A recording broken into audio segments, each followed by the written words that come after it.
Nossa lição de hoje está no livro Palavras da Vida Eterna, lição 141, tem por título Hospitalidade. Não vos esqueçais da hospitalidade, porque por ela alguns, não sabendo, hospedaram anjos.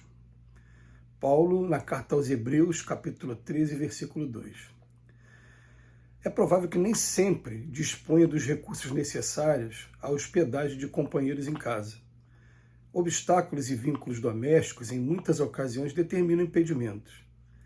Se a parentela ainda não se compraz contigo na cultura, na gentileza, não é justo violentes a harmonia do lar, estabelecendo discórdia em nome do evangelho que te recomenda servi-los. Nada razoável empilhar amigos em espaço irrisório, impondo-lhes constrangimento à conta de bem-querer. Todos nós, porém, conseguimos descerrar as portas da alma e oferecer acolhimento moral. Nem todos os desabrigados se classificam entre os que jornadeiam sem teto. Aqui e ali surpreendemos os que vagueiam deserdados de apoio e convivência. Observa e tê-los-á no caminho a te pedirem asilo ao entendimento. Dá-lhes uma frase de coragem, um pensamento de paz, um gesto de amizade, um momento de atenção. Às vezes, aquele que hoje se reergue com a tua migalha de amor é quem te vai solucionar as necessidades de amanhã num carro de bênção. Não te digas inútil, nem te afirmes incapaz. Ninguém existe que não possa auxiliar alguém, estendendo o agasalho da simpatia pelos fios do coração. Interessante, para a gente falar sobre esse texto de hoje, a gente não precisa inicialmente falar sobre reencarnação. A gente vai observar diversos exemplos mesmo, aqui em nossa vida, de pessoas que, num determinado momento, estão passando por dificuldades muito grandes e que estão próximas, estão de alguma maneira sendo nossos amigos, sendo, né? E daqui a pouco a gente precisa de alguma coisa, de alguma ajuda, e são essas pessoas que vão estar do nosso lado nos ajudando. Eu me lembro assim, de uma fase de nossa vida em que meu pai ficou internado 10 meses até conseguir acertar o diagnóstico de uma bactéria que estava comendo o disco da coluna dele. E ele perdeu 2 discos, teve que fazer cirurgia, colocar parafuso, mas a gente achando o tempo todo que fosse hérnia de disco, chegava nos locais, as pessoas, os médicos passavam a morfina, passavam alguma coisa para que ele não sentisse dor, e na verdade não era. E me lembro de uma coisa marcante, quando meu pai internou mesmo, aqueles que ele achava que eram amigos, aquelas pessoas desapareceram, a gente nunca mais teve contato. E pessoas que têm assim, consideração, admiração, e que estavam absolutamente ausentes durante muito tempo, foram as pessoas que apareceram. A gente vai perceber que nos momentos mais difíceis das nossas vidas, muitas das vezes são as pessoas que a gente menos espera, que demonstram que tem uma consideração, uma gratidão e que vem estender a mão nessas horas. Então a gente vai perceber que aqui mesmo, encarnados, a gente tem o tempo todo vários exemplos desses. Eu posso falar que uma vez a gente entregando comida na rua para morador de rua, e de repente estava tendo uma briga e eu segurei o grupo, falei, não vamos lá agora não, vamos esperar um pouquinho. Fomos orientados na hora a nem entrar no deixa disso, né? Simplesmente proteger o grupo que estava entregando, que eram todos os trabalhadores da casa espírita. E aí quando terminou, falou, deixa que eu vou lá conversar com o pessoal, saber o que estava acontecendo. E aí cheguei lá, eu descobri que tinha um grupo novo de moradores ali que tinham brigado no tráfico, né, de uma cidade aqui vizinha, e foram dormir ali, e iam roubar o nosso carro. E eles falaram assim, vamos roubar o carro de quem vocês quiserem, mas deles não, porque eles trazem comida pra gente toda segunda-feira. E eu descobri que eles estavam brigando por causa da gente. Então a gente vai perceber assim, umas coisas acontecendo, né? Num primeiro lugar, assim, com relação a gente encarnado. Porém, a doutrina espírita, né, e até o ensinamento dos espíritos, até o que a gente tem acesso, às vezes, de informação, vai mostrar para a gente que existe uma dança das cadeiras o tempo todo.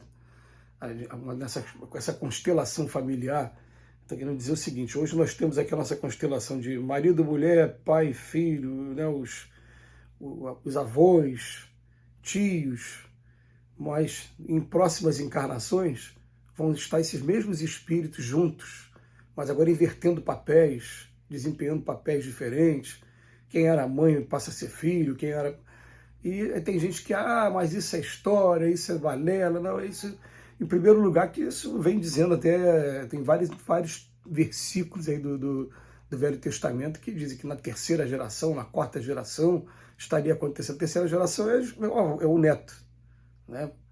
A primeira, depois vem o filho, segunda geração, e terceira geração, o neto. Mas o que eu estou querendo dizer é que existe essa troca de cadeiras, essa dança de cadeiras, e aquelas pessoas que a gente menos imaginava, aquelas pessoas que também foram nossos, às vezes, subalternos, empregados, e agora vêm retribuir para a gente também aquilo que a gente trouxe de bom. Então, o que acontece? A gente vai perceber que sempre que a gente conseguir ter hospitalidade, a gente está plantando para o futuro o que a gente vai ter também como resposta. A gente percebe que em mundos como o nosso, as provas que a gente vive, normalmente elas são ensinadas através de uma contraprova. O que eu estou querendo dizer? Aquela pessoa que usou muito da avareza, de repente, numa próxima encarnação, vive na miséria para poder aprender a contrabalançar. A gente vai ver pessoa que foi muito racista, numa outra encarnação ele nasce negro para aprender a amar a história da raça negra desde o início. E a gente vai ver isso acontecendo com tanta frequência que a gente vai começar a trabalhar com a ideia de conquistas espirituais. A gente costuma falar para as pessoas: procurem ser um excelente pai. E você conseguindo ser um excelente pai, você só vai ter excelentes pais daqui para frente. Procure ser um excelente marido, excelente esposa. Você vai ter excelentes maridos, excelentes esposas. É claro, eu estou falando a nível de prova, mas a nível de missão, às vezes a nível de renúncia por alguém, você pode até voltar a ter maus filhos, maus maridos, que acontece muito da gente amar alguns espíritos e querer fazer diferença na vida deles e pedir: deixa, eu sei que eu vou sofrer, mas deixa eu passar por isso. Mas aí não está sendo mais prova. A nível de prova você já conquistou, já é um patrimônio seu. Daqui para frente você só vai ter bons pais também cuidando de você. A gente vai trabalhar isso e a gente vai entender esse texto aqui de hoje, da hospitalidade, porque o Emmanuel vem chamar a nossa atenção, né? Olha, realmente não adianta, se a nossa parentela ainda não está entendendo o alcance do nosso trabalho, não é justo violentes a harmonia do lar. E a gente vai lembrar que o Emmanuel também estava escrevendo para o Chico, também o Chico Xavier, ele tem um momento da vida dele que é muito bonito, é muito marcante. Ele fala assim: só no ano de 1959, quando todos os meus irmãos, e até os agregados também, porque às vezes o irmão casava, trazia a esposa, ficou viúvo, todos aqueles que ficaram sob a responsabilidade de Chico Xavier, a hora que todos eles tiveram a sua autonomia, tiveram suas profissões, seus empregos, o Chico Xavier saiu de casa em Pedro Leopoldo e foi para Uberaba. Mas o que eu estou querendo dizer? Ele diz assim: quando a minha consciência ficou tranquila com relação ao meu papel na família, direcionou todos, cuidou de todos, aí ele saiu e foi morar sozinho em Uberaba, onde encontrou o Valdo Vieira, que ele dizia ter sido um filho dele de uma encarnação passada. Olha a constelação familiar aí que eu falei. E trabalhou durante um tempo com o Valdo Vieira. Depois o Valdo Vieira desistiu do espiritismo. O Chico chorou mais uma vez, mesmo sendo chamado a atenção de Emmanuel, dos espíritos, ele chorou, se emocionou com aquilo. Ele falou: eu sou humano, deixa eu lamentar mais uma vez. E deixou o filho, pelo livre-arbítrio, tomar o seu caminho. Mas ele teve esse respeito com a sua casa, com o seu lar. Ele vem chamar aqui a atenção, que todos nós, porém, conseguimos descerrar as portas da alma e oferecer acolhimento moral, se a gente não conseguir esse acolhimento material agora de imediato. Você fazendo o acolhimento moral, tendo essa hospitalidade, a gente está também conquistando o direito de ter a nossa companhia através da lei de causa e efeito, através da lei de atração, pessoas que também são hospitaleiras. Vamos pensar nisso, que Jesus nos abençoe hoje e sempre.